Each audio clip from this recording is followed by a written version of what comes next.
The search grid map, spread across the hood of Ranger James Cooper's truck, grew more marked with each passing hour. Red X's indicated areas already covered, while blue circles showed where tracking dogs had picked up, then lost Tommy's scent. As the afternoon sun began to dip behind the trees, Cooper studied the pattern with growing concern. The boy's trail seemed to defy logic, zigging and zagging in ways that suggested he was more lost than anyone had initially suspected. "We've got another dozen volunteers coming in from Chester County," Officer Chen reported, his typically neat uniform now muddy and wrinkled. "And the state police helicopter will be here within the hour." He paused, glancing at Sarah, who stood nearby, her hands wrapped around a cup of untouched coffee. "We'll find him, Sarah. Kids his age usually don't venture more than a mile or two from their starting point. But Tommy wasn't like most kids. Sarah knew this better than anyone.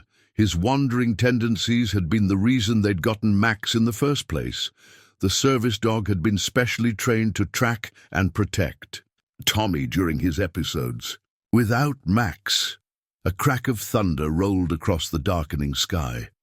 Margaret emerged from her house, carrying armfuls of rain gear for the search teams. The two women's eyes met briefly, their shared fear temporarily bridging the chasm between them. "I should have watched him more carefully," Margaret whispered, her composed facade cracking. "I should have—" "Ma'am?" A young volunteer approached, holding something in his gloved hand. "We found this about half a mile in, near the creek bend." It was a small dinosaur boot, caked in mud. Sarah's knees buckled, but Officer Chen caught her arm, steadying her. Cooper quickly marked the location on the map. "That's further than we expected. We need to expand the perimeter." He turned to his team. "The rain's coming. I want everyone equipped with night vision gear. We've got maybe an hour of daylight left. Make it count." As if on cue, the first heavy drops began to fall. Sarah zipped up the fluorescent search team vest she'd been given, refusing to leave despite multiple suggestions that she rest. The weight of her flashlight felt reassuring in her hand, something solid to hold on to when everything else was slipping away. The search team spread out in formation, their voices carrying through the woods as they called Tommy's name. The methodology was precise, 5 meters apart, straight lines, every inch of ground covered. But the forest seemed to swallow their efforts, growing denser and more forbidding as darkness crept in. "Hold up!" The shout came from the western quadrant. "We've got tracks!" The teams converged on the area, where a young Forest Service officer knelt in the mud. But these weren't Tommy's prints. These were paw prints. Large ones, leading parallel to where Tommy's boot had been found. "Could be a coyote," someone muttered. Sarah's heart clenched. "No," Cooper said, studying the prints intently. "These are dog tracks, big dog. And look," he pointed to the irregular pattern. "It's favoring its right front leg, limping." A murmur went through the group. Several people had reported seeing a limping stray dog around Cedar Grove in recent weeks, but no one had managed to get close to it. The animal always disappeared before animal control could respond. The rain was falling steadily now, washing away any hopes of preserving the tracks, but before they vanished completely, Cooper noticed something else. The dog prints and the boy's tracks. They're moving in the same direction, almost like the dog is following him, Sarah finished, a strange feeling washing over her. Something about those paw prints tugged at her memory, but the thought slipped away before she could grasp it. Night fell like a heavy curtain, bringing with it a bone-chilling rain that seemed to mock their efforts. The searchers' flashlight beams cut through the darkness in long, desperate arcs. Somewhere in these woods, a 3-year-old boy was alone in the storm. Or perhaps not entirely alone, Sarah thought. Remembering those mysterious paw prints, Cooper gathered the teams for a status update, their rain gear rustling as they huddled around the truck. The search grid map was now protected by a clear plastic sheet, the marks upon it telling a story of growing desperation. Tomorrow, more resources would arrive, professional trackers, additional helicopters, specialized equipment. But tonight, In these crucial first hours, it was just them against the darkness, hoping against hope that somewhere in these woods, Tommy had found shelter from the storm. Sarah stared into the impenetrable wall of trees, her flashlight beam swallowed by the darkness. "Hold on, baby," she whispered. "Please hold on." The thermal imaging camera's screen flickered in the rescue command center, its ghostly green images revealing two distinct heat signatures huddled beneath a fallen oak. The timestamp read 2:47 a.m., but no one in the search party would see this. Crucial evidence until morning. In that moment of darkness, a miracle was quietly unfolding in the depths of Cedar Grove forest. Tommy hadn't meant to go so far. He'd been following a butterfly, its wings painted with colors that reminded him of his mother's nail polish. But now, the butterfly was gone, and so was the path, and the trees had grown tall and strange around him. The first tears came when he realized he couldn't hear the swing set anymore.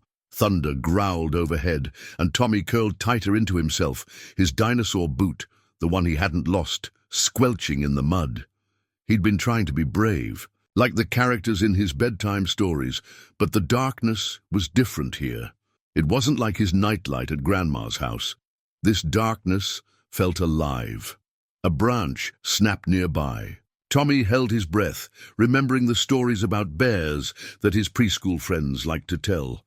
But what emerged from the shadows wasn't a bear. First came a limping gait, then a familiar silhouette that made Tommy's heart leap with recognition. "Max?" His voice was barely a whisper. The dog's ears perked forward, and despite his injured leg, he moved with surprising grace toward the boy. Tommy reached out instinctively, his small hands finding the matted fur he remembered so well. Max's tail wagged slowly, and he pressed his nose against Tommy's cheek, their old greeting unchanged by months apart. Max's fur was different now, rougher, tangled with burrs and pine needles. His once pristine service dog vest was long gone, but his eyes held the same steady intelligence, the same protective devotion that had watched over Tommy since infancy. The dog settled beside Tommy, his body curved around the boy like a living shield. Tommy buried his face in Max's neck, inhaling the musty scent that, despite everything, still smelled like home. "I got lost," he confided, hiccuping through the last of his tears. Max's response was to stand, gently tugging at Tommy's sleeve. The dog limped a few steps, then looked back expectantly.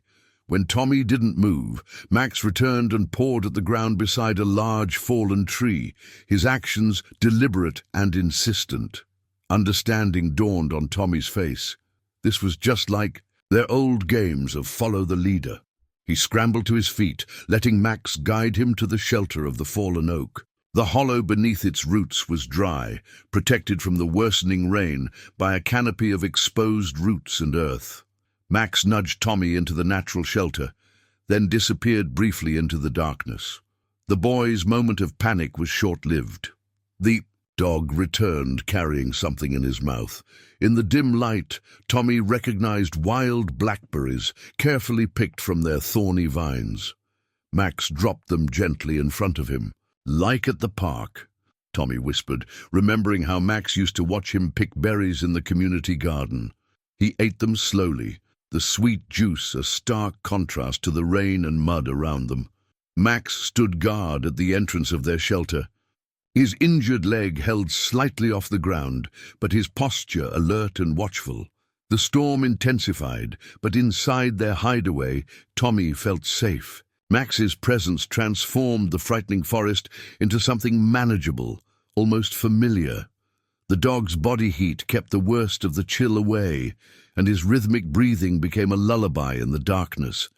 As Tommy drifted into an exhausted sleep, his small hand clutching Max's fur, the thermal camera captured their heat signatures, merging into one bright spot in the darkness. The technology couldn't record the way Max's ears twitched at every sound, or how he adjusted his position throughout the night to better shield the boy from the wind.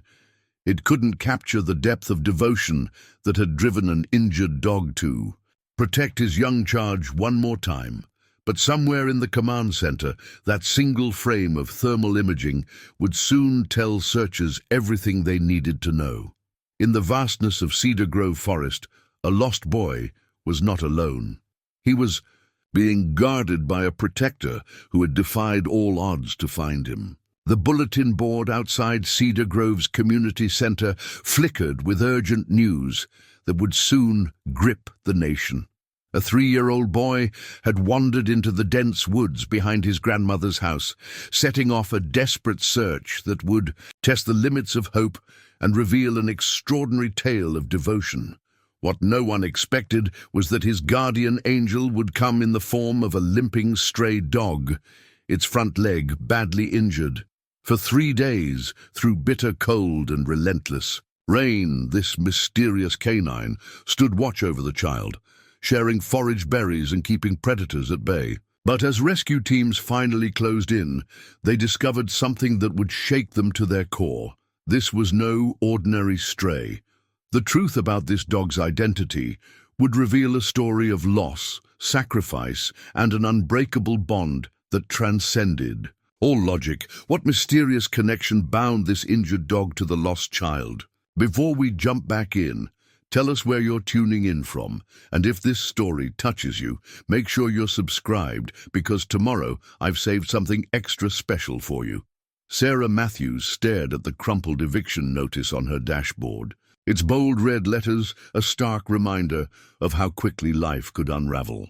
6 months ago, she had a home, a steady job as a physical therapist, and most importantly, her son, Tommy, had his own room filled with dinosaur drawings and bedtime stories. Now, home was her 10-year-old Honda Civic, parked in different spots, each night, to avoid attention. The morning sun filtered through the windshield as she smoothed her uniform for her new job at the local diner. The name tag read Sarah, a small typo she hadn't bothered to correct. These days, it felt fitting to be slightly less herself. She pulled down the visor mirror, attempting to erase the evidence of another sleepless night from her face. The dark circles under her eyes told a story she couldn't hide. Just temporary, she whispered to herself, the same words she'd repeated like a mantra since the divorce proceedings began. The custody battle had drained not just her savings, but her spirit. Her ex-husband's expensive lawyer had painted her as unstable, using her sudden job loss against her. The fact that she'd been laid off due to hospital budget cuts hadn't seemed to matter in the judge's chambers. The worst part wasn't losing the house or having to start over at minimum wage. It was the supervised visitations with Tommy. Every Saturday morning, she'd drive to her former mother-in-law's house, where she was allowed 4 precious hours with her son under the watchful eye of the woman who had once baked her birthday cakes and called her daughter. As she gathered her things for work, her hand brushed against the worn leather leash tucked in the glove compartment. Max's leash. The memory of their service dog hit her with unexpected force. He had been more than just a pet. He was Tommy's guardian, trained specifically to watch over him due to his tendency to wander. The courts hadn't even considered Max in the custody arrangement. He was treated as property, another asset to be divided. The day they had to give him up still haunted her. The service dog training facility had promised to find him a new family, but something had gone wrong in the transfer. Max had escaped, and despite weeks of searching, no one had found him. Sometimes, on nights like these when she felt most alone, Sarah wondered if Max was out there somewhere, searching for them too. She pulled into the diner's parking lot 15 minutes early, as always. The morning regulars were already lined. Up outside, retirees seeking their coffee fix and construction workers grabbing breakfast before their shift. Among them was Officer Chen, who had helped post Tommy's missing dog flyers months ago. He gave her a sympathetic nod as she walked. Past inside, the diner hummed with the familiar sounds of clinking plates and coffee brewing. Sarah tied her apron with practiced efficiency, checking her pockets for pens and her order pad. Her section was always the counter. She'd requested it specifically. Keeping busy, constantly moving, helped keep the memories at bay. It was easier to focus on refilling coffee cups than to think about Tommy's upcoming birthday, the first one she wouldn't be able to host. The morning rush began, and Sarah fell into the rhythm of orders and small talk. She had gotten good at this part, smiling through the pain, making others feel comfortable while she carried her own discomfort like a shadow. But every time the bell above the door chimed, she caught herself looking up, half expecting to see Max's familiar face. It had become an unconscious habit, this constant hoping, even though she knew it was foolish. As she served plates of eggs and toast, Sarah held on to one certainty. She would find a way back to her son. She would rebuild their life, piece by piece if necessary. The eviction notice in her car was just another obstacle to overcome. She had already lost her home, her marriage, and their beloved Max, but she refused to lose hope. Tomorrow was another supervised visit with Tommy, and for those 4 hours she would be whole again. Little did Sarah know that fate was about to intervene in ways she could never have imagined, and that the bonds of love she thought were broken would prove stronger than anyone could have predicted.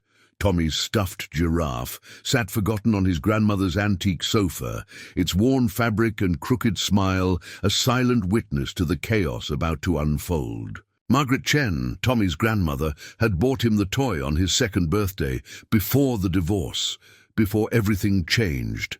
Now it would become evidence in a search that would shake their small community to its core.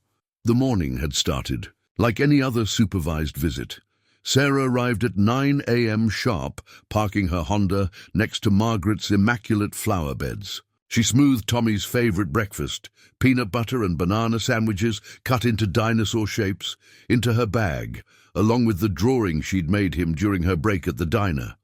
These small gestures were all she had left. "Mommy!" Tommy's voice rang out as she reached the porch, his small feet thundering across hardwood floors. Margaret appeared behind him, her face set in its usual mask of polite distance. But today, something was different. There was a softness in her eyes that Sarah hadn't seen since the custody hearings began. "Sarah," Margaret nodded. "Tommy's been talking about the park all morning. I thought perhaps we could all go together. The fresh air would do us good." The olive branch was unexpected, but Sarah grasped it gratefully. For the first time in months they walked together, Tommy's small hand in hers, down the familiar trail behind Margaret's house. The late summer morning sparkled with promise. Tommy chattered about his new preschool friends, his words tumbling out in excited bursts. Sarah drank in every detail, storing them away like precious gems. They reached the small playground, and Tommy made a beeline for the swings, his laughter carrying across the morning air. Margaret sat beside Sarah on a nearby bench, her hands folded primly in her lap. "He misses you," she said quietly, watching. Tommy pumped his legs higher. "And Max, he still asks about Max almost every day." The mention of their lost dog hung heavy between them. "I've been saving," Sarah ventured carefully, "for an apartment, a real one with 2 bedrooms. I'm taking extra shifts, and there's a physical therapy position opening up at the clinic in—" The shrill ring of Margaret's phone cut through the air. Sarah watched as her former mother-in-law's face transformed from relaxed to concerned. "Yes, this is she," Margaret said, standing up. "Oh dear, yes, of course. I'll be right there." She turned to Sarah, apologetic. "Mrs. Henderson fell in her garden. I'm on the emergency contact list. It shouldn't take more than 20 minutes. Would you mind—" "Go," Sarah assured her. "We'll be fine right here." It was a small victory, this trust. She watched Margaret hurry toward her car, then turned back to the swings. The empty swings swayed gently in the breeze. Her heart stopped. Tommy? The playground was empty. Sarah scanned the area, trying to quell the rising panic in her chest. "Tommy!" Her voice echoed off the surrounding trees. Nothing. She ran to the edge of the playground where the manicured park grass met the woods. There, in the soft earth, were Tommy's distinctive dinosaur boot prints, heading into the dense undergrowth. The world tilted on its axis as Sarah's worst fear materialized. Tommy's wandering habit, the very reason they'd gotten Max in the first place, had struck again. Sarah plunged into the woods, branches whipping at her face as she followed the small footprints. "Tommy!" Her voice grew hoarse as she screamed his name. The trees seemed to close in around her, each path looking identical to the last. The footprints grew fainter, harder to track on the leaf-strewn ground. When she burst back into the playground clearing, Margaret was already there, her phone to her ear. "Yes, officer. He's 3 years old, wearing blue dinosaur rain boots and a red t-shirt." Their eyes met across the distance, years of blame and hurt dissolving in the face of shared terror. Back at the house, Tommy's stuffed giraffe waited patiently on the sofa, its black button eyes staring at the door. In the coming days, it would become a beacon of hope, the last thing Tommy had hugged before walking into those woods. But for now, it sat alone, holding secrets about a morning that would change everything. The service dog training certificate hung prominently in Sarah's living room for 3 years before the divorce. Now it lay buried in a box of memories in Margaret's attic, its gold seal and official letterhead documenting a partnership that had changed their lives. Maximilian, Max, certified service animal, specialized in childhood elopement prevention, the certificate read, though it couldn't capture the depth of what Max had truly meant to their family. As dawn broke on the second day of the search, Margaret found herself climbing the attic stairs, drawn to that box of memories. The certificate was wrapped in tissue paper, preserved alongside Max's original training manual and a photo album she hadn't opened since the family fractured. The first photograph showed Max as a young dog, already displaying the focused intelligence that had marked him as special. He stood alert beside his trainer at the canine direction facility, where they specialized in training dogs to work with children prone to wandering. The trainer had explained that while many dogs could be taught basic service tasks, only a few possessed the unique combination of intelligence, patience, and protective instinct required for this specialized work. "He chose Tommy," Sarah had said the day they brought Max home. It wasn't just a sentiment. During the matching process, Max had consistently positioned himself between Tommy and potential hazards, anticipating the toddler's movements with an almost supernatural awareness. The trainers had never seen a dog bond so quickly with a child. Margaret's fingers traced the next photo, Tommy's 2nd birthday. Max lay beside the high chair, calmly accepting the occasional rain of dropped cake crumbs while maintaining his protective vigilance. That same day, Tommy had made his first attempt to wander, silently sliding off his chair and heading for the open front door. Max had gently herded him back before anyone else even noticed, using his body to guide rather than block, exactly as his training prescribed. The following pages documented their life together. Max sleeping outside Tommy's room, his head positioned to monitor both the bedroom door and the hallway window. Max at the park, maintaining a precise distance that allowed Tommy freedom to play while staying within protective reach. Max demonstrating his training at Tommy's preschool, teaching other children about service animals. One photo made Margaret pause, her breath catching. It showed Sarah teaching Tommy to walk, one hand holding her son's tiny fingers, the other gripping Max's training lead.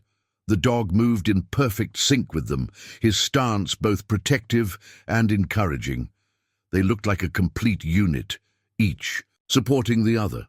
It was taken just 2 months before everything fell apart. The divorce had started amicably enough, but escalated quickly when custody became contested. Neither parent wanted to separate Tommy from Max. The dog's presence was vital for their son's safety. But the service dog facility had strict protocols. Their contracts specified that in cases of divorce, the dog would be returned for reassignment rather than risk any disruption to their carefully maintained training routines. The day Max was scheduled for return, he'd seemed to sense something was wrong.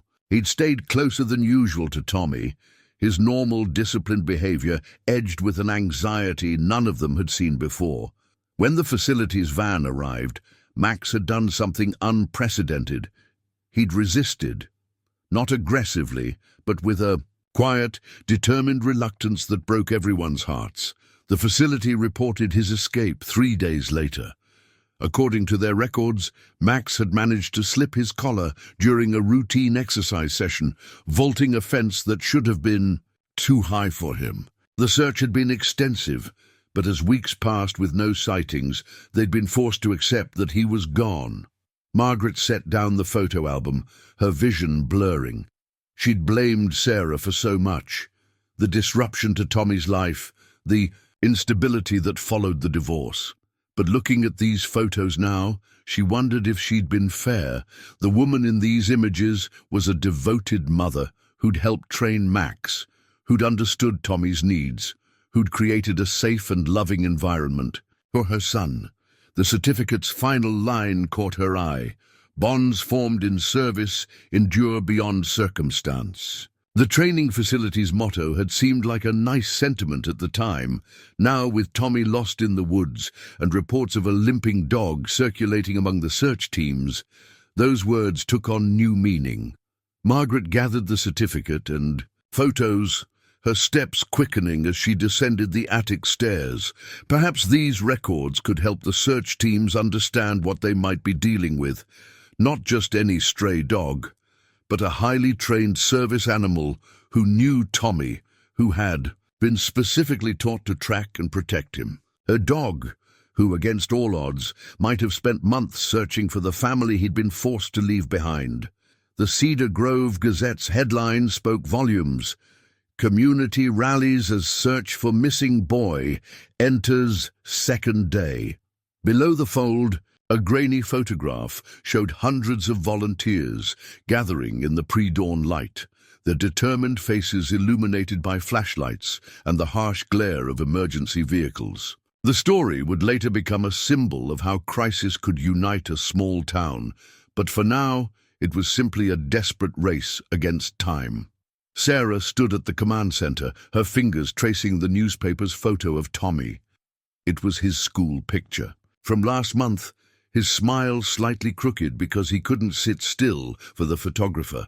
The same image now papered the town, taped to shop windows and telephone poles, a reminder that somewhere in these woods, a little boy needed to come. "Home, we've got the National Guard helicopter coming in," Ranger Cooper announced, his voice hoarse from lack of sleep. "They're equipped with forward-looking infrared. If there's body heat out there, they'll find it." He didn't mention that after 36 hours in the wild, many children... But no, Sarah couldn't let her mind go there. Margaret appeared with fresh coffee and sandwiches, though no one had much appetite. The two women had barely spoken since their shared vigil began, but their silence now felt different, less hostile, more shared purpose. When Margaret's hand brushed Sarah's while passing a cup of coffee, neither pulled away immediately. "I found something," Margaret said quietly, pulling out a folder. "Max's training records. I thought maybe they could help." She spread the documents on the command table, pointing to specific sections. "See here? He was specially trained in scent tracking, child protection, and wilderness survival. The facility rated him in the top percentile for protective instincts." Cooper studied the documents intently. "This changes things. If that limping dog our team spotted is really your old service animal..." He turned to the topographical map, marking locations with renewed purpose. A dog with this kind of training wouldn't wander aimlessly. He'd be systematic, looking for shelter, water sources. The command center crackled with new energy. Search. Patterns were redrawn based on Max's training protocols. Teams were redirected to check areas a service dog might identify as safe zones. The National Guard helicopter adjusted its search grid to focus on terrain that matched Max's wilderness training parameters. Local media had picked up the story, their vans crowding the parking lot of Margaret's church, which had become a volunteer staging area. The headline, "Lost Boy's Guardian Angel," crawled across the bottom of live news broadcasts, accompanied by archive footage of Max in his service vest, guiding a younger Tommy through therapy sessions. Sarah watched the footage with a mixture of hope and heartache. "He always knew what Tommy needed," she whispered, more to herself than anyone else, "better than we did sometimes." The memory of Max's gentle persistence, the way he'd position himself between Tommy and potential dangers, felt like a physical ache in her chest. The afternoon brought another potential lead. A search team had discovered fresh dog prints near a blackberry thicket, along with clear signs that berries had been deliberately picked, not scattered like animal feeding, the tracker explained, pointing to the careful way certain branches had been stripped. This was purposeful gathering. Hope surged through the command center. Max's training had included foraging. He'd been taught to identify safe foods and even bring them to his charge. The discovery sparked a new theory. If Max had indeed found Tommy, he might be using his training to keep the boy alive. The National Guard helicopter thundered overhead, its powerful searchlights cutting through the growing darkness. Below, hundreds of flashlight beams moved through the trees in coordinated patterns. The newspaper photographer captured this moment too, a river of light flowing through the darkness, each beam representing a community member who refused to give up. As night fell again, Sarah found herself standing at the forest's edge, Margaret beside her. The older woman wordlessly handed her Max's old training whistle, found among his documents. Sarah held it like a talisman, its familiar weight grounding her. Somewhere in the vast darkness before them, she had to believe that Max was still fulfilling his sacred duty, still protecting the child he'd been born to guard. The Cedar Grove Gazette would run one more headline before the search reached its conclusion. But for now, the paper lay on the command center table, its words both promise and prayer. Hope endures, service dog may hold key to missing child survival. The old leather collar lay in Ranger Cooper's hand, its worn surface telling a story of months in the wilderness. The tags were still legible. Max, service dog ID 4891, Cedar Grove, K9 direction. The discovery sent ripples through the search. Teams, definitive proof that the mysterious limping dog was indeed Tommy's former guardian. But the collar's location, found deliberately placed beside a clear water source, suggested something even more remarkable. Max wasn't just surviving. In these woods, he was using his training to leave clues. Deep in the forest, unaware of the search closing in, Tommy woke to the gentle nudge of Max's nose against his cheek. Their shelter beneath the fallen oak had kept them dry through another night, the hollow becoming a sort of sanctuary. Max's body heat had ward off the worst of the cold, his fur serving as both blanket and comfort. "Morning, Max," Tommy mumbled, his small fingers finding their familiar place in the dog's thick coat. Despite his hunger and fatigue, the terror of being lost had subsided in Max's presence. The dog's calm confidence made even the darkest parts of the forest feel manageable. Max's ears suddenly pricked forward, his body tensing slightly. A moment later, Tommy heard it too, the snap of branches, followed by a low growl that definitely wasn't Max. The dog rose smoothly, positioning himself between Tommy and the sound, his injured leg trembling slightly, but his stance unwavering. The coyote emerged from the underbrush, lean and hungry-looking. Max's response was immediate but measured, exactly as his training had prepared him. He didn't bark or lunge. Instead, he made himself appear larger, his presence a clear warning. This child is protected.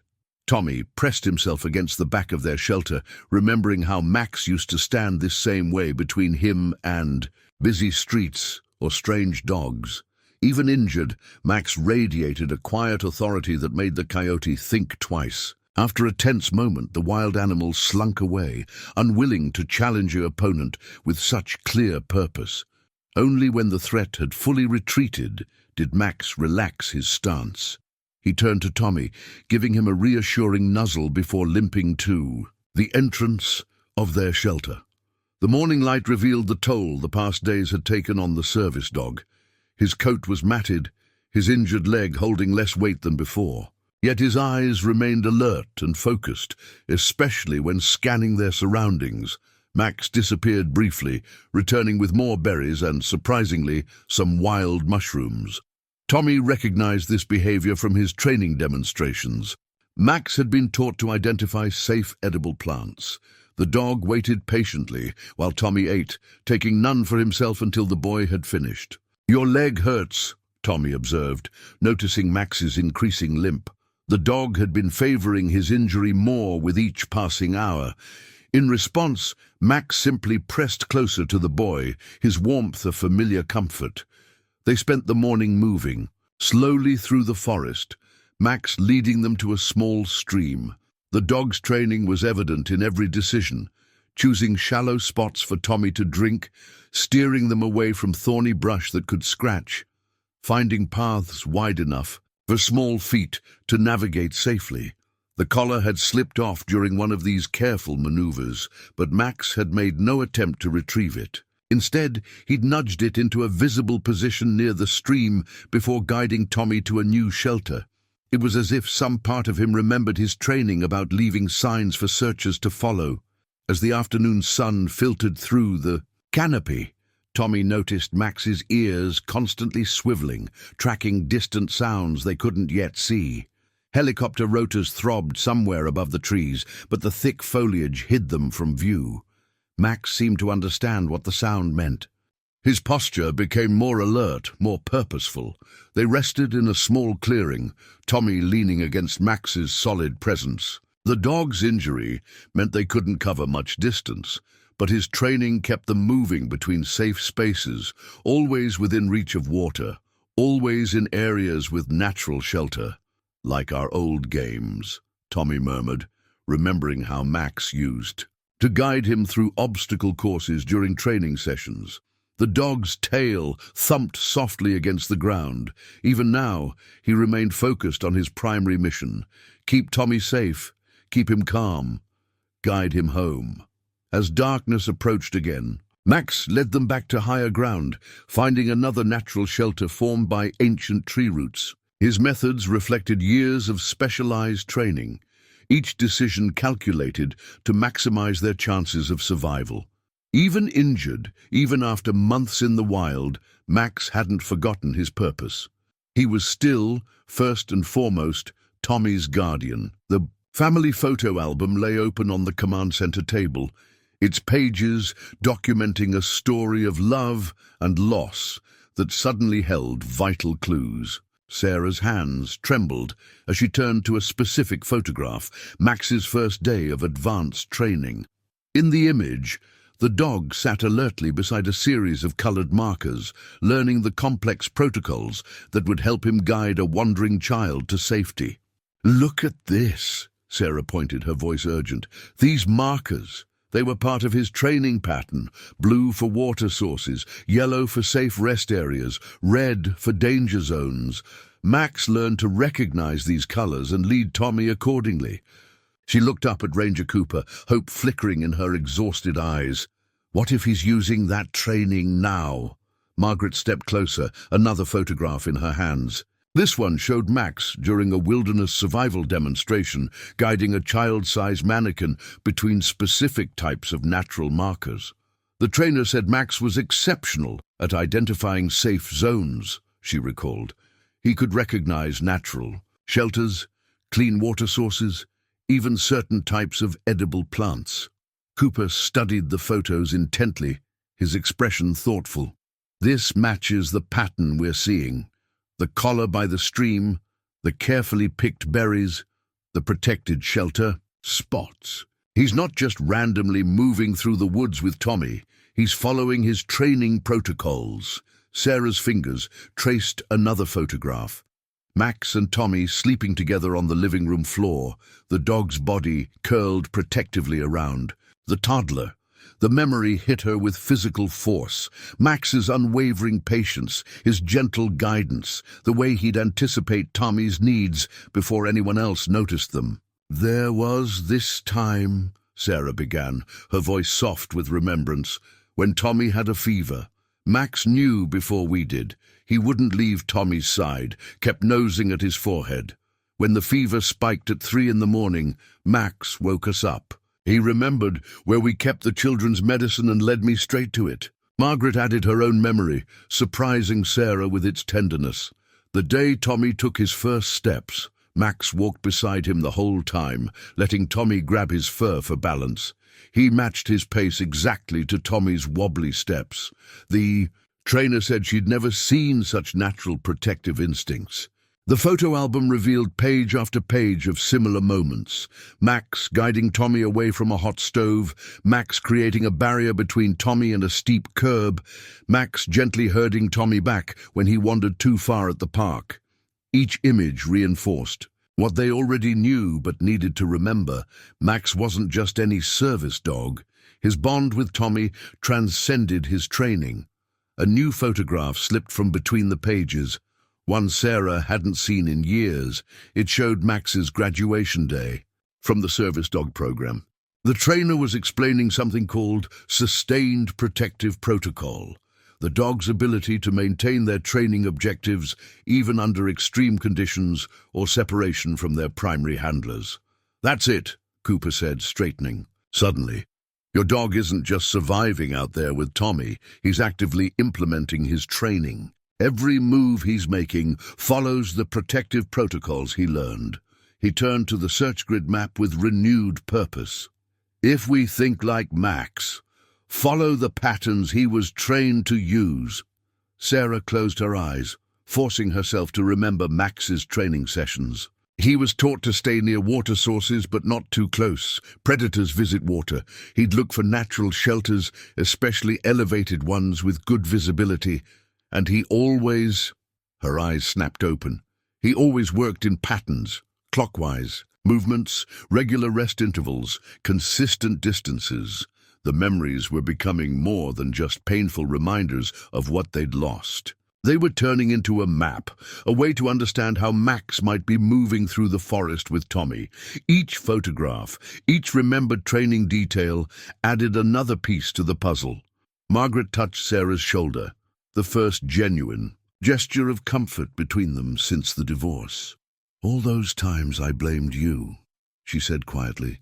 "I forgot that you were the one who worked with Max's trainers. You understood him better than any of us." Sarah placed her hand over Margaret's, their shared worry for Tommy bridging years of hurt. The photo album remained open between them, its pages telling a story that wasn't finished yet. Somewhere in the darkness of Cedar Grove forest, Max was still writing new chapters, still fulfilling the promise captured in these photographs. To protect, to guide, to bring Tommy home. The weather report glowed ominously on the command center's monitors. Severe storm warning, Cedar Grove County. Expected rainfall, 4 to 6 inches. High winds, possible flooding in low-lying areas. Duration, 12-18 hours. The timestamp marked hour 58 of the search, and nature was about to make their task exponentially more difficult. "We need to pull the ground teams back," Cooper announced, his voice tight with frustration. "This storm system's too dangerous to have people scattered through the woods." The command center erupted in protests, but the ranger held firm. "We'll maintain essential personnel only until it passes."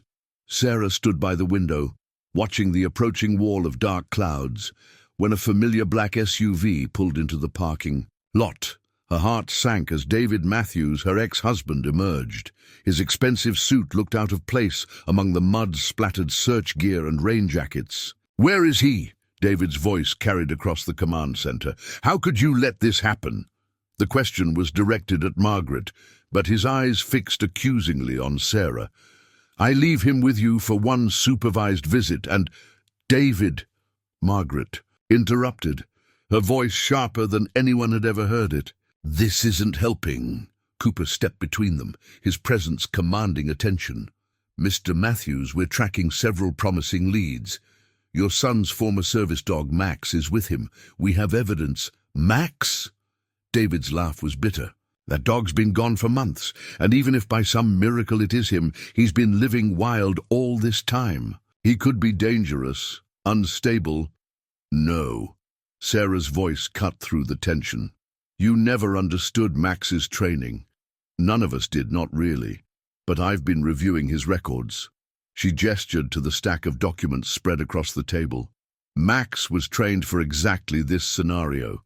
Long-term protective protocols, wilderness survival, sustained guidance patterns. Oh, now you're the expert. David's face flushed. If you'd been any kind of expert, we wouldn't have lost the dog in the first place.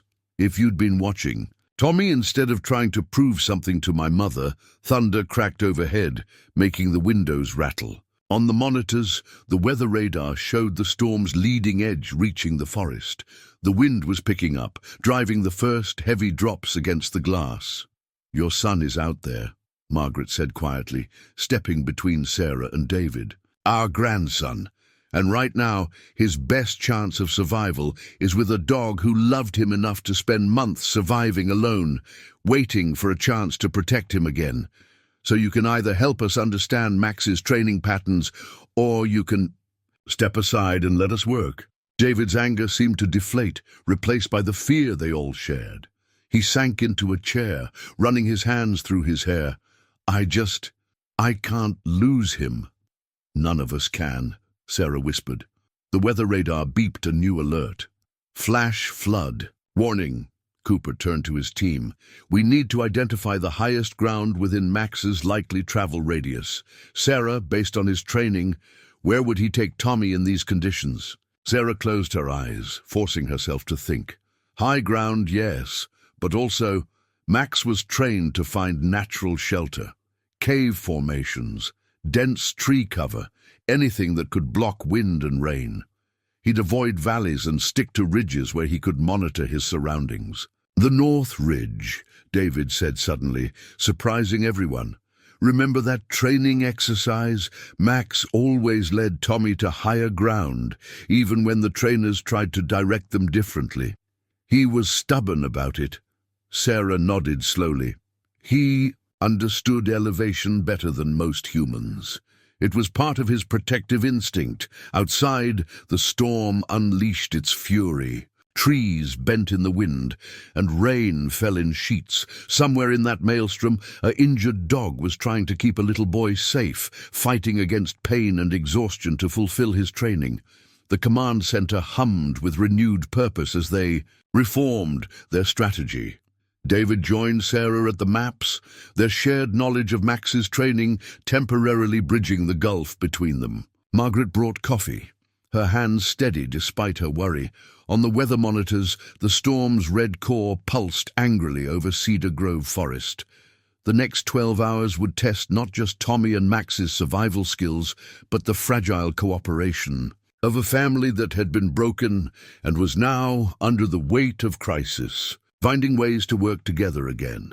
The storm damage report would later detail the destruction. Over 200 trees downed, multiple flash floods reported, wind gusts exceeding 60 mph. But in the moment, these were more than just statistics.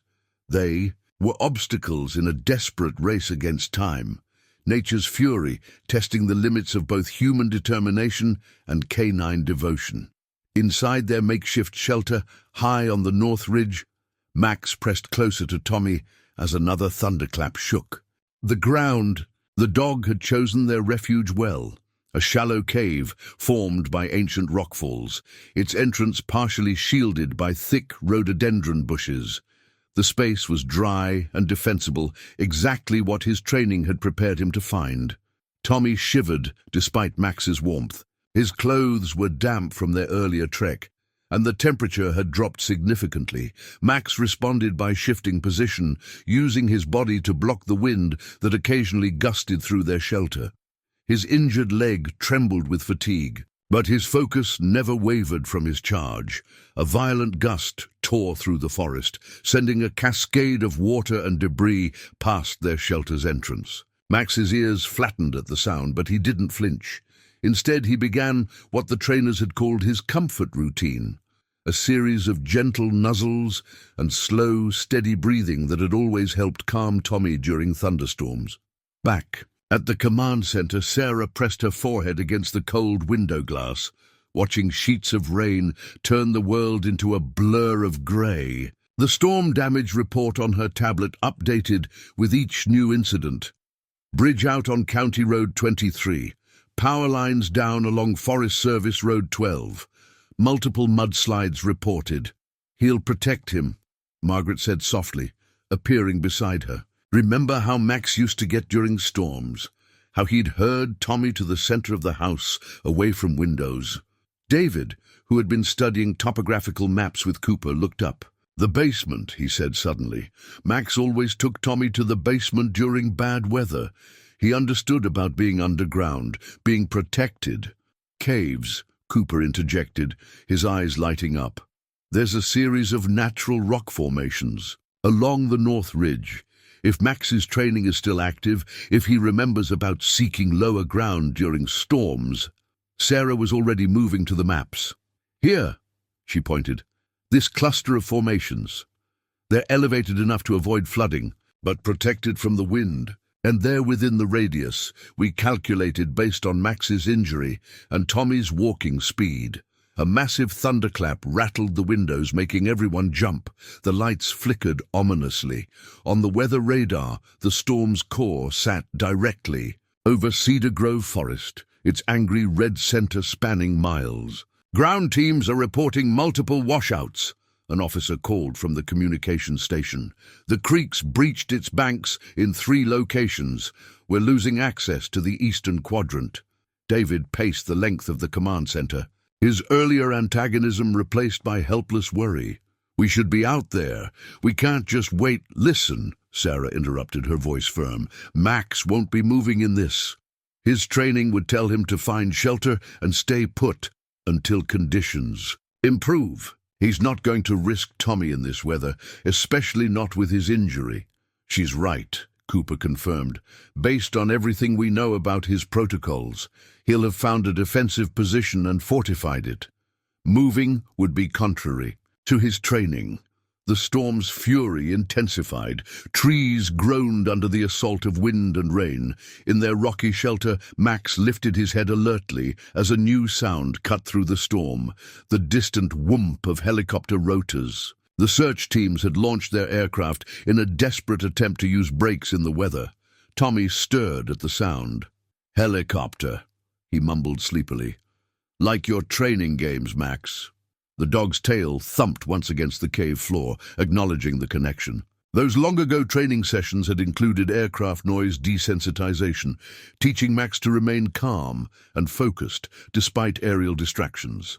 The helicopter's searchlight briefly penetrated their shelter, a finger of brightness in the storm's chaos.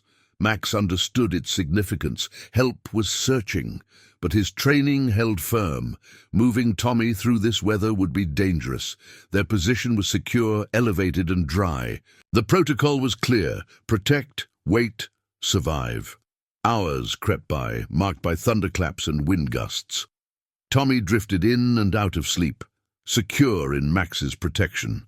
The dog's body ached from maintaining his protective position, his injured leg. Screaming for relief, but his training held. Even in the storm's darkest moments, Max remained vigilant, his ears constantly moving, tracking sounds through the chaos. The storm damage report continued its grim tally through the night. Each update, a reminder of what Tommy and Max faced in the darkness. But somewhere in that maelstrom, a dog's unwavering devotion and years of intensive training were proving stronger than nature's fury.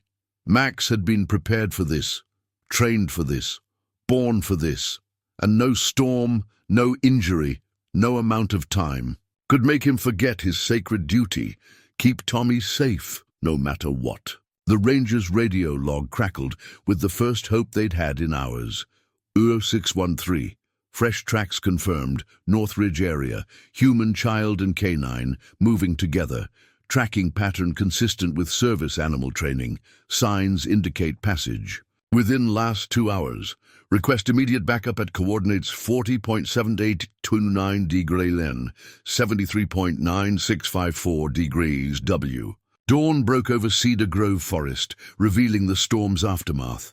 Mist rose from the sodden ground, creating ghostly shapes between the trees. The air felt cleaner, newer, as if the storm had washed away everything but possibility. Cooper played. The radio transmission again, his finger tracing the coordinates on their map. The tracks are exactly where Sarah predicted. Following the ridgeline, staying on high ground, he turned to the assembled team. The storms pushed them almost exactly where we want them. They're being funneled toward our search grid. Sarah and David stood shoulder to shoulder at the map, their earlier tensions forgotten in the surge of renewed hope. Margaret pressed a fresh cup of coffee into Sarah's hands, her own fingers trembling slightly. None of them had slept, their vigil marked by weather updates and the constant scratch of pencils on maps. "Look at the pattern," Sarah said, pointing to the track markers. "See how they're moving. Short distances, regular stops, always within reach of natural shelter. That's Max's training showing through. He's compensating for his injury, preserving energy, keeping Tommy protected." The radio crackled again. 0627.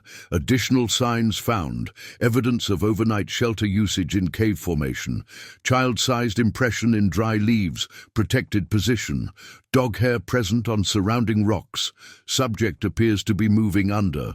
A guidance, not wandering randomly. David's breath caught. He's alive, they're both alive. The words seemed to release something in him, and he sank into a chair, head in his hands. Margaret touched his shoulder, the first gesture of comfort between them since his arrival. The morning light strengthened, burning away the mist in patches. Search teams mobilized with renewed energy, their movements now guided by the fresh evidence. The radio log recorded their progress in terse professional notes that couldn't quite hide the growing excitement. 645. Partial paw print in mud, showing favored right leg. Direction consistent with previous tracks. 651. Broken branches at child's height. Movement pattern suggests controlled guidance rather than random wandering. 702. Berry bush showing signs of recent foraging. Careful picking pattern consistent. With service dog training for safe food identification. Each entry in the log built a picture of survival against odds, of training transcending circumstance. Max was not just leading Tommy through the wilderness, he was following his protocols exactly as he'd been taught, creating a trail that professional searchers could recognize and follow. Sarah remembered the training sessions where Max had learned these skills. The handlers had worked with him for weeks on trackable movement patterns, teaching him to leave signs that humans could follow while keeping his charge safe. At the time, it had seemed like just another training exercise. Now, it was a lifeline. The command center hummed with purposeful activity. Cooper coordinated with the National Guard helicopter, which was returning for a morning sweep now that visibility had improved. David worked the phones, updating emergency services and Tommy's medical team. Margaret organized the volunteer groups, her natural efficiency turning chaos into order. Sarah stepped outside, breathing in the morning air. The storm had cleared to reveal a sky so blue it hurt to look at. Around her, Cedar Grove forest was coming alive with birdsong and the drip of water from leaves. Somewhere in that vastness, Max was leading Tommy home, every painful step on his injured leg, a testament to devotion that went beyond training. The radio log continued its steady documentation. 728, fresh signs. Moving east along ridgeline, request K9 units to location for scent confirmation. Cooper joined Sarah outside, his experienced eyes scanning the tree line. "Your dog," he said quietly. "He's doing everything right. Everything. In 15 years. Of search and rescue, I've never seen anything like it. He's not just surviving out there, he's actively working to be found." The morning sun climbed higher, drying the muddy ground and warming the air. The radio log recorded the growing momentum of the search. Each entry another piece of the puzzle, another step closer. Max and Tommy were out there, moving slowly but purposefully through the aftermath of the storm, leaving a trail that only needed to be followed. Sarah touched the warm stone of the command center building, feeling its solidity anchor her. "Hold on," she whispered, her words meant for both her son and his faithful guardian. "We're coming, just hold on." The plaster cast of Max's paw print sat on Cooper's desk, a testament to both scientific precision and desperate hope. The distinctive impression told a story all its own. The slight drag mark on the right side confirming his injury, the depth suggesting he was bearing extra weight, likely from carrying or supporting Tommy on difficult terrain. Most importantly, it matched perfectly with Max's service dog records, confirming beyond doubt that this was their dog, still functioning as he'd been trained. "The stride pattern is shorter than normal," the tracking specialist explained, gesturing to measurements taken from multiple prints. "He's compensating for the injury, but look here, see how the back paws are placed? He's deliberately creating a stable path for smaller feet to follow. This isn't just a dog walking, this is guided movement." Sarah traced the cast with trembling fingers, remembering how Max's trainers had emphasized the importance of pathway creation, teaching the dog to forge safe routes for a child to follow. The cast showed he hadn't forgotten any of it. Even after months in the wild, the search teams moved with renewed purpose through the forest, following the trail that Max seemed to be intentionally leaving. Every few hundred yards brought new signs: broken branches at Tommy's height, clear paw prints in muddy patches, even spots where Max had apparently paused to let Tommy rest, the ground showing evidence of a small body sitting while larger paw prints circled protectively. "He's leading them to us," Cooper said, studying the search grid. "Look at the pattern. He's been moving steadily eastward since the storm, taking advantage of the natural terrain to guide Tommy toward populated areas. He remembers where civilization is." David, who had spent the morning with the tracking teams, returned with muddy boots and a transformed expression. "I found this," he said, placing something on the table. It was a small clump of Max's fur, caught on a branch at exactly Tommy's height. The tracker said Max probably brushed against it deliberately, the way search dogs are trained to mark their paths. Margaret examined the fur with wonder. "Remember how he used to shed all over my house? I was always complaining about it." Her voice caught. "I never thought I'd be grateful to see his fur again." The morning sun had burned away the last of the storm's clouds, providing perfect conditions for the search. Teams reported their findings with increasing excitement. Area 7 reporting fresh berry stems, carefully stripped. Service dog foraging pattern confirmed. Canine unit in Sector 12, strong scent trail moving east. Dog is definitely favoring high ground, avoiding flood areas. Team 3 found another rest site. Child-sized impression with larger circular pattern. Around it, classic protection formation. Sarah remembered the endless training sessions where Max had learned these behaviors.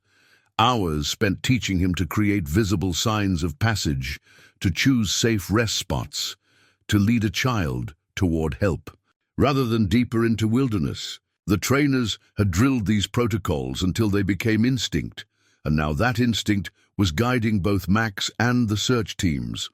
A new discovery energized the command center, a clear set of tracks showing where Max had helped Tommy cross a slippery log over a swollen stream. The paw prints told the story. Max had crossed first, then returned to guide Tommy, his own injured leg somehow bearing both their weights at critical moments. "Look at the precision," the tracking specialist marveled, adding photographs to their evidence board. "He's not just helping the boy cross, he's placing his own feet exactly where a child's would need to go for optimal stability. This is advanced service dog behavior." Cooper called in the helicopter for another sweep, now that they had a clearer picture of Max's heading. The search pattern was adjusted to account for his apparent strategy, moving east while maintaining elevation, using natural landmarks as guidance points. David and Sarah worked together at the map table, their shared knowledge of Max's training helping them anticipate his likely choices. He always liked the ridge trails during training, David remembered, and said they were easier for Tommy to follow. And he'd use landmark training, Sarah added. Big rocks, distinctive trees, anything Tommy could easily recognize and remember. The paw print cast remained at the center of their planning, a concrete reminder of both progress and urgency. The injury, it revealed, meant Max couldn't keep going indefinitely. But the precision of his movements, the clear evidence of his training shining through months of wilderness survival, gave them hope. As the search teams pushed forward, following the trail of carefully left signs, the cast served as a touchstone, proof that somewhere ahead of them, a wounded dog was still fulfilling his purpose, still protecting his charge, still leading Tommy home one painful step at a time. In his paw prints, they could read both determination and devotion, a story of loyalty that no amount of time or hardship could erase. The body camera footage would later be viewed thousands of times, its grainy images capturing the moment that Cedar Grove would never forget. The timestamp read 11:47 a.m. as Ranger Cooper's team crested the eastern ridge, following Max's trail through a stand of ancient oaks. "Movement ahead," the camera recorded Cooper's whispered warning. "Hold position." The image stabilized, focusing on a small clearing 30 yards ahead. There, in a shaft of morning sunlight, a large dog stood alertly, his injured leg held carefully. Off the ground, behind him, sheltered against a moss-covered boulder, sat a small boy in muddy red t-shirt. The camera caught Max's immediate response to their presence, not panic or aggression, but a clear shift into what his trainers had called intermediary protection stance. He positioned himself between the search team and Tommy, his posture neither threatening nor retreating, but professionally alert. Even after days in the wilderness, his service dog training held true. "Tommy," Cooper called softly, the camera, recording his slow, careful approach. "Tommy, we're here to help." The boy's face lit up with recognition. "Are you police officers? Max said we should wait for helpers." The simple trust in his voice brought tears to the eyes of hardened rescue workers. The camera's microphone picked up several sharp intakes of breath. Max's behavior in these crucial moments demonstrated the full depth of his training. As Cooper approached, the dog systematically checked for his service badges, his uniform, his official gear, exactly as he'd been taught to verify authorized personnel. Only then did he relax his protective stance, though he remained alertly at Tommy's side. "Base, this is Cooper." The ranger's voice was steady despite his emotion. "We have them, both of them. Send in medical." The camera captured the flurry of activity that followed. The careful approach of paramedics, Max's professional cooperation as they examined Tommy, the dog's subtle shifts to maintain visual contact with his charge while allowing the necessary medical attention. Tommy was dehydrated but remarkably well, thanks to Max's careful foraging and protection. The camera recorded his matter-of-fact explanation. "Max found berries for me and clean water. He kept me warm when it rained. He made the scary things go away." The boy's hand remained buried in Max's fur as he spoke, the dog's tail wagging gently at the contact. The most poignant moment came when the medical team tried to separate them for Tommy's examination. Max wouldn't leave, but neither would he interfere. Instead, he positioned himself precisely where he could monitor every action while staying out of the way, a textbook display of service dog protocol during medical intervention. His legs, "Pretty bad," one of the paramedics noted, gesturing to Max's injury. The camera zoomed in briefly on the swollen limb, evidence of days spent protecting Tommy despite his own pain. Yet the dog's focus never wavered from his charge, his training transcending his discomfort. The rescue helicopter's arrival was captured in a series of quick cuts, the rotor wash bending tree branches, Max calmly placing himself between Tommy and the noise, his body language reassuring the boy that this too was safe, expected, part of the rescue protocols he'd been trained for. "Your mom and dad are waiting," Cooper told Tommy as they prepared for transport. The camera caught the boy's immediate concern. "Max too?" The dog's ears perked at his name, his eyes steady on Tommy despite his obvious exhaustion. "Max too," Cooper confirmed. The camera recorded the gentle way the rescue team helped both boy and dog into the helicopter, Max adjusting his position to maintain his protective stance, even in the confined space. His training was evident in every movement. The way he settled to minimize turbulent stress on Tommy, his calm acceptance of the medical team's continued care, his alert but cooperative demeanor. The body camera's final footage showed Tommy falling asleep during the flight, his hand still tangled in Max's fur. The dog remained awake, vigilant, his eyes moving between Tommy and the helicopter crew, still on duty despite their rescue. His service dog vest was long gone, his coat matted and dirty, his injury obvious, but his bearing was purely professional, every inch the trained protector he'd been raised to be. As they approached the landing zone, the camera caught Max's subtle shift of attention, his ears pricking forward, his nose working the air. Somehow, despite months of separation, despite the chaos of the past days, he sensed they were nearing home. Yet his training held firm. He wouldn't relax his vigilance until Tommy was safely delivered to authorized care. The footage ended with the helicopter touching down. But by then, it had captured everything it needed to. A story of devotion that transcended training, of protection that survived wilderness and injury, of a bond between child and dog that had somehow grown stronger through their ordeal. Grainy images would become Cedar Grove's most treasured record, a testament to the extraordinary partnership between a lost boy and the service dog who never forgot his duty. The veterinary report told a story far more profound than its clinical language suggested. Patient, service dog Max, ID 4891, condition, severe soft tissue damage to right foreleg, estimated 3 to 4 months old, evidence of repeated stress on injury, malnutrition consistent with prioritizing food sources for human charge. Blood analysis indicates extended period of reduced caloric intake while maintaining high physical activity. Dr. Elena Martinez read these findings aloud to the assembled family in the hospital's private waiting room, her voice growing thick with emotion as the implications became clear. Max hadn't just survived in the wilderness, he'd systematically sacrificed his own well-being to search for Tommy. The injury pattern suggests he was hurt during his escape from the training facility, she explained, turning the report's pages. But instead of seeking help, he appears to have been systematically searching the area around Cedar Grove. The wound never properly healed because he wouldn't stop looking. Sarah stood at the window overlooking the hospital's entrance, where media vehicles had begun to gather. Behind her, Tommy was finally sleeping peacefully in his hospital bed, monitored by both medical staff and a watchful Max, who had refused to leave despite his own need for treatment. "There's more," Dr. Martinez continued. "We found traces of Cedar Grove Park's distinctive pine pollen in his coat, months' worth of layers.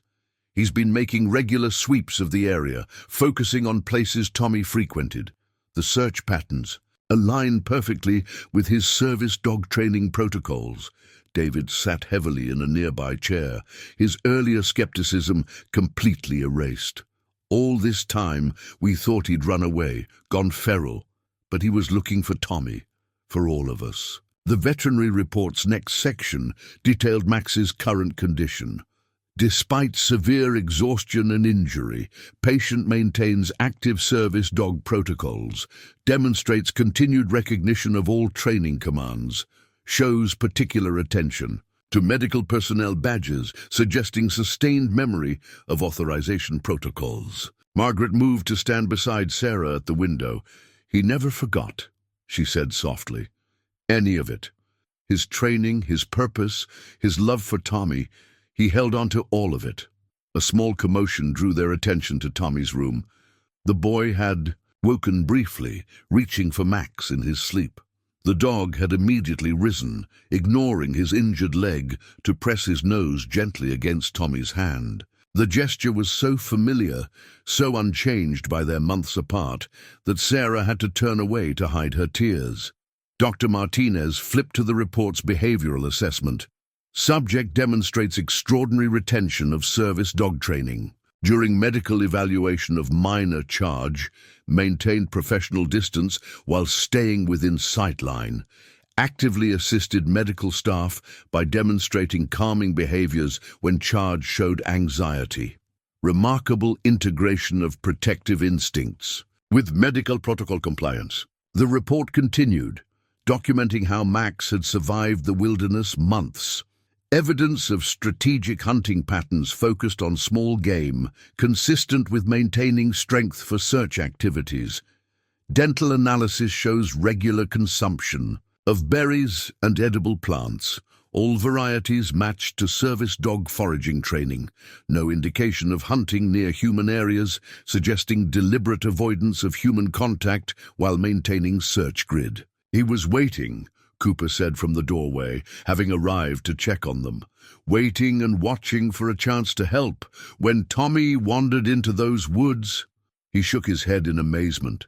Max's training kicked in instantly. Every decision he made out there followed his service dog protocols exactly. The veterinary report's final pages contained photographs. Max's injured leg, showing the old break and new strain damage. His paw pads, worn from months of searching. His coat, bearing the marks of wilderness survival, while maintaining enough condition to warm a child through cold nights. Sarah crossed to Tommy's bed, watching Max adjust his position to accommodate the medical equipment while never taking his eyes off his charge. The dog's professional demeanor remained intact despite his obvious exhaustion and pain. His ears still swiveled to track hospital sounds, his body still shifted to screen Tommy from sudden movements. Months of wilderness. Survival hadn't diminished his training one bit. "We'll need to start treatment on that leg," Dr. Martinez said gently. But she gestured to where Max maintained his protective vigil. "He won't leave Tommy. It's not just instinct or loyalty at this point. It's who he is. His entire identity. It's wrapped up in being Tommy's guardian." David stepped forward, his voice rough with emotion. "Then we work around it. Whatever Max needs, however we need to treat him, we do it here with Tommy. We're not separating them again." The veterinary report's conclusion was simple but profound. Recommend immediate treatment for injury while maintaining patient's proximity to charge. Service dog training and protective bond appear to be essential components of patients' psychological well-being. Separation could prove detrimental to both dog and child.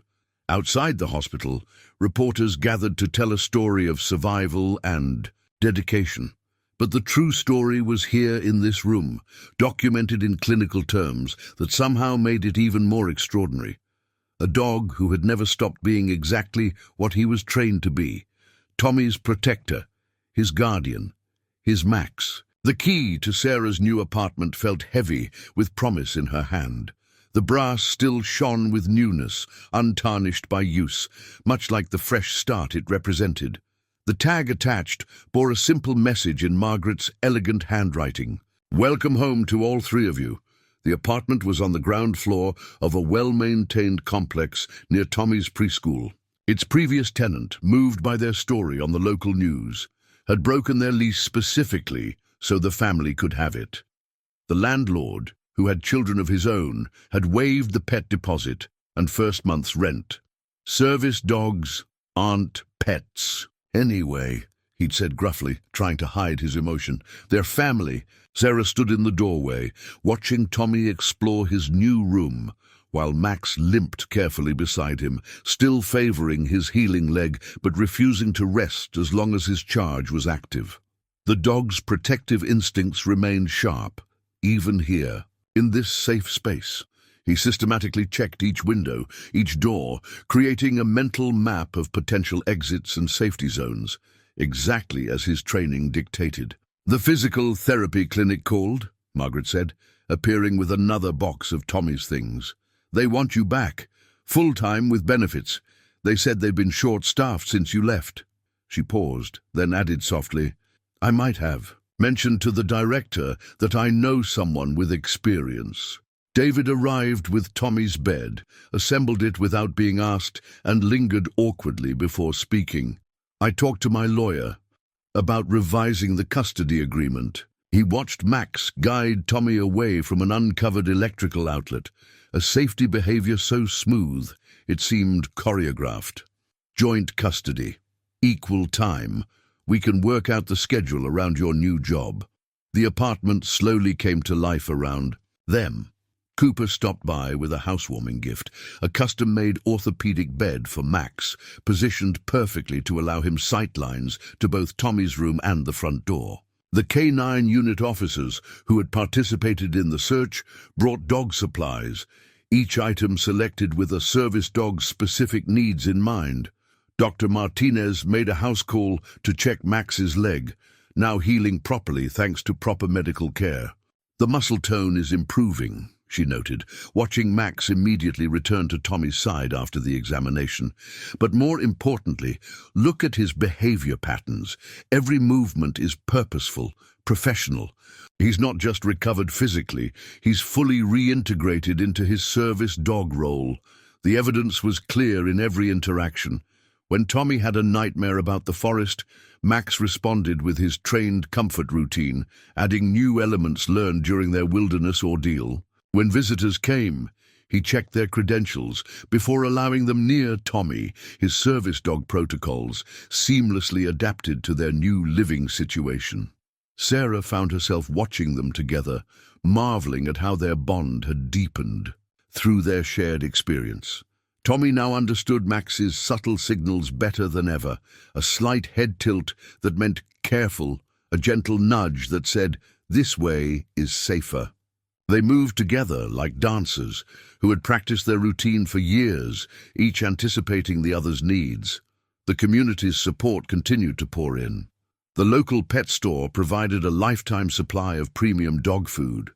The groomer offered free monthly services to help maintain Max's working coat. The children's librarian created a special story hour about service dogs, with Max as the guest of honor, teaching a new generation about the extraordinary bonds between humans and their canine guardians.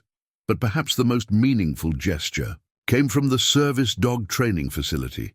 After reviewing Max's performance during the rescue, his sustained application of training protocols, his strategic decision-making, his unwavering focus on his mission, they created a new training module based on his example. Future service dogs would learn Max's protocol for extended separation scenarios, ensuring his dedication would help other partnerships survive unexpected challenges. As evening fell on their first night home, Sarah watched Tommy and Max settle into their new routine.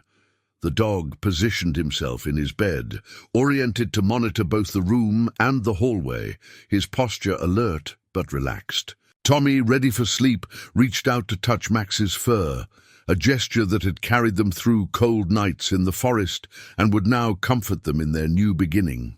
The apartment key caught the last light of day, its brass surface reflecting, like a promise kept.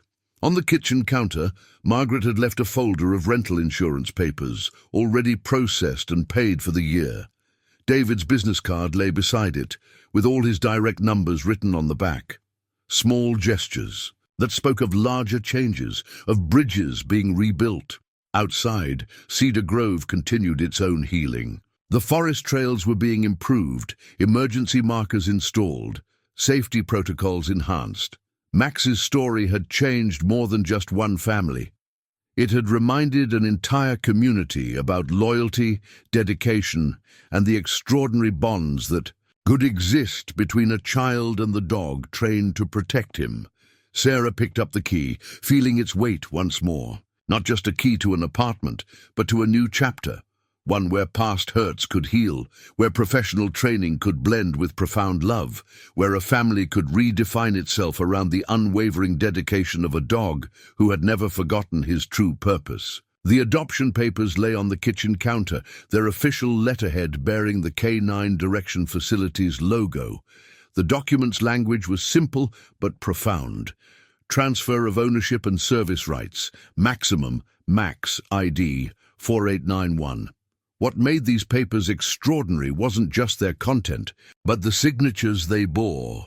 Both Sarah's and David's names, joined together for the first time since the divorce, reuniting their family through the dog who had never stopped believing in them. "It's more than adoption," the facility director had explained. "We're officially recognizing Max's expanded service protocols, his time in the wilderness, his search for Tommy, his sustained protection during crisis. These are now documented extensions of his training. He's literally writing the manual for long-term separation scenarios." 3 months had passed since the rescue. Max's leg had healed enough to remove the brace, though he still attended weekly physical therapy sessions, scheduled at Sarah's insistence, alongside Tommy's counseling appointments. The sight of them in the waiting room had become familiar, Tommy drawing pictures of their adventure while Max maintained his professional watchfulness, somehow making even a medical waiting room feel secure. "He's processing it through play," Tommy's therapist observed, watching through her office window as the boy and dog demonstrated their forest survival techniques for fascinated staff members. And Max adapts his responses perfectly, balancing comfort with continued protection. He's helping Tommy transform a potentially traumatic experience into a story of trust and resilience. The changes in their family dynamic were subtle but significant. David had shifted his law practice to an office closer to Sarah's apartment, making shared custody arrangements easier. Margaret hosted Sunday dinners where Max's professional demeanor would soften just enough to accept treats from her hand, a gesture of reconciliation that meant more than words. The adoption papers included an addendum detailing Max's new capabilities. Subject demonstrates unprecedented integration of basic service dog protocols with crisis response training. Maintains professional standards while adapting to changing threat levels. Exhibits advanced decision-making in resource management and human protection scenarios. These clinical descriptions barely captured the reality of their daily life. How? Max would pause during their morning walks to let Tommy examine interesting leaves or rocks, but always with one eye on their surroundings. How he'd position himself between Tommy and the street at crosswalks, a behavior so smooth it seemed like choreography. How he'd alert Sarah with a specific head tilt when Tommy was overtired, remembering patterns from their time in the forest. "Watch this," David said one afternoon, deliberately dropping his keys near Tommy during a visit. Max's response was immediate, but measured, moving Tommy back from the potential hazard while simultaneously retrieving the keys, combining basic service dog training with his enhanced protective instincts. Sarah found herself studying these moments, seeing them through new eyes. Her work at the physical therapy clinic had given her a deeper appreciation for Max's ongoing recovery. "He's adapting his service patterns to accommodate his healed injury," she explained to Cooper during one of his regular visits. "See how he shifts his weight before a protective movement? He's rebuilding his muscle memory, incorporating his experience into his training." The adoption papers included photographs documenting Max's transformation, his earliest training sessions as a puppy, his original placement with Tommy, the day he earned his service dog certification. The final photo showed him now, grayer around the muzzle, his eyes carrying the wisdom of his wilderness months, but his bearing still proudly professional. Below the photo, a handwritten note from his original trainer. "In 30 years of service dog work, I've never seen such perfect fusion of training and devotion." Margaret had framed the adoption papers, hanging them beside Tommy's artwork in the apartment's hallway. The display told their story in pictures, Tommy's drawings of their forest adventure, Max's service dog certificates, newspaper clippings about the rescue, and now these papers that made official what they'd always known in their hearts. Max was family. The changes extended beyond their immediate circle. The local schools had invited Max for demonstrations, teaching children about service dogs and wilderness safety. The canine direction facility used videos of Max's behavior as training materials, showing new handlers the perfect balance between professional protocol and emotional support. But perhaps the most profound transformation was in their everyday moments. Max still maintained his service dog vigilance, still followed his training protocols perfectly, but there was a new depth to his interactions. When Tommy read aloud from his picture books, Max would listen with his head tilted, as if remembering the stories they'd made up together in the forest. When Sarah worked late on physical therapy reports, he'd divide his attention between Tommy's room and her desk, expanding his protective circle to include her fully. The adoption papers made it official, but the truth had been written long before, through days of searching, nights of protection, and a bond that had transformed them all. Max wasn't just a service dog who had fulfilled his training beyond all expectations. He was the heart of a family that had found its way home through his unwavering dedication. The cover of Cedar Grove Living magazine captured a moment 1 year after the rescue. Tommy sitting on the front steps of his school, Max alert but relaxed. Beside him, both of them surrounded by family, Sarah, David and Margaret together in the frame. The headline read simply, "The Miracle of Cedar Grove, 1 year later." Inside, the article detailed how their story had transformed not just a family, but an entire community. The Cedar Grove forest trails now featured emergency markers and enhanced safety protocols, dubbed Max's Markers by locals. The canine direction facility had graduated its first class of service dogs trained in the expanded protocols inspired by Max's wilderness performance, with 3 of them already placed with families. Tommy had started kindergarten, with Max naturally accorded special status as the school's first officially registered service dog. His new role included gentle demonstrations for classmates about service animal protocols, showing a new generation the extraordinary partnership possible between humans and dogs. The children's librarian had even written a book about their story, with proceeds going to the local animal shelter. Sarah's physical therapy practice now included a specialty in service dog rehabilitation, inspired by Max's recovery. David had shifted his legal focus to family advocacy, his own experience softening his approach to custody disputes. Margaret volunteered at the canine direction facility, her natural efficiency helping other families navigate the service dog placement process.